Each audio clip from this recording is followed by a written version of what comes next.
Oh, sorry, that got cut off. I'm not sure where that got cut off, but anyway, I was talking about the judge saying that I was a criminal in a motion to deny a new trial. This is completely inappropriate. I don't even remember what I was saying.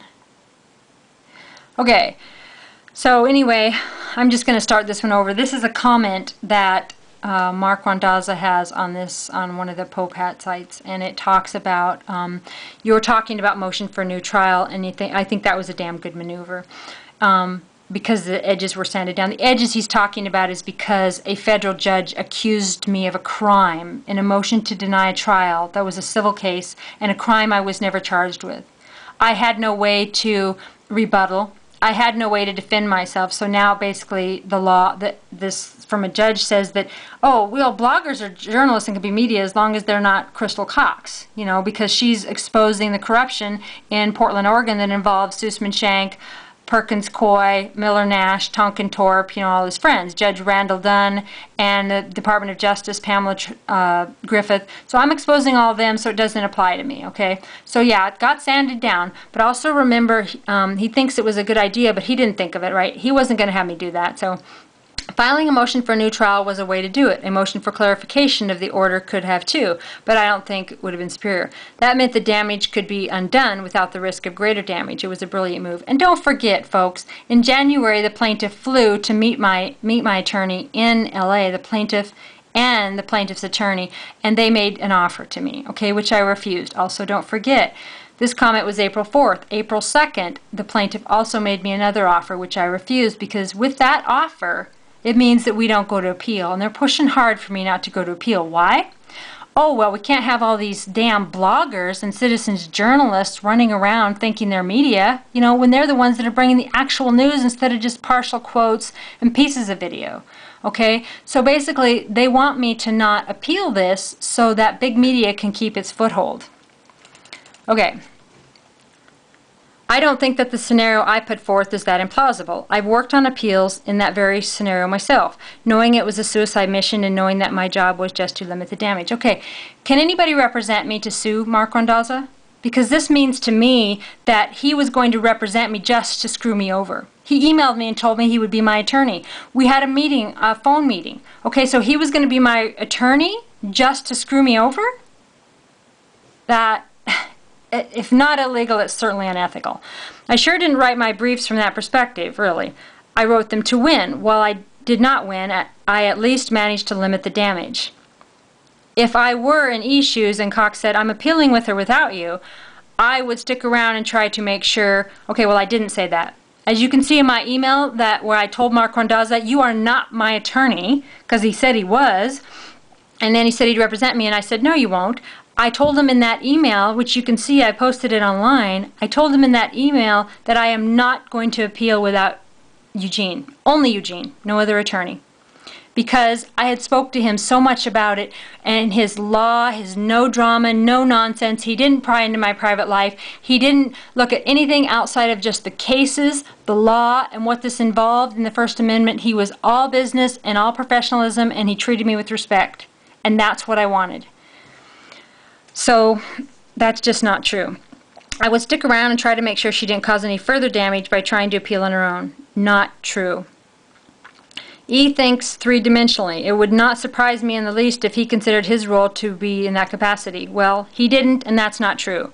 And of course, completely contrary to your mischaracterization of my implication of E's motivation, such a mission requires a serious willingness to sacrifice one's ego for something bigger, which is exactly what I'm doing.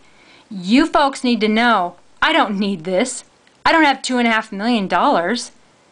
Why do I need an appeal? Okay? They didn't judge to take for me to stop talking about them online. Okay? I don't have any money. I don't have any assets. You guys are the ones that need me to appeal so you can keep trash talking people like this. Okay? The appeal is not about ego to me. It is about protecting all citizen journalists, all anti-corruption bloggers, and all whistleblowers. Okay? It's not about my ego. Okay, your name is on it, the loss forever, with very few people ever knowing why you did it. Exactly. Exactly. Okay, yes, Stephanie DeYoung's blog's back up. Check that out. It's summit1031bkjustice.com, I think. I'm not sure. I think that's what it is. Okay. Yes, I'm all kinds of crazy. Just stay away from me. Oh my God. I'm just looking for stuff about the appeal. Okay. I thought of that before posting it. Okay, sometimes you have to take on crazy. Yeah, true. Sometimes you do. Sometimes you have to represent them and set them up and treat them bad, don't you, Mark? Okay.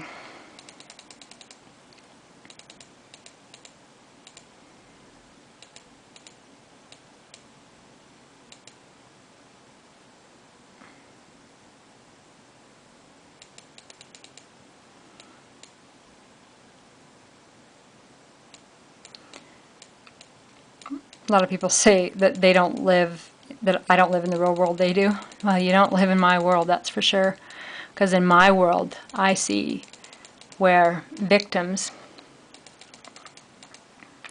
are held down by the system so bad it ruins their life. Corrupt child protective services take the people's kids just so they won't, keep yammering about that corruption.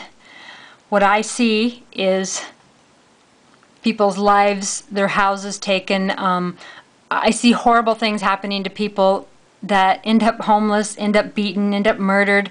They get, check out Mike Brazone. He sends me documents on Intel. Some of his buddies have been gassed by Intel. I write about some of the biggest stories in the world.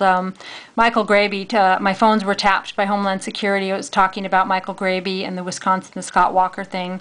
All of it to do with iViewIt. Please check out iviewit.tv and fight for these inventors. I fight for these people's rights. I've lost everything. I don't have anything left of my life for fighting for these people. And it's not an ego trip. It's just something that I've tried to do to make the world a better place. And I don't mind what you call me, but I'll be damned if I will let bad law get in the way of these folks, or if I will silence their stories because of your threats. God bless you all, and I really hope that this turns out for the greatest good of everybody. Peace and love to you all.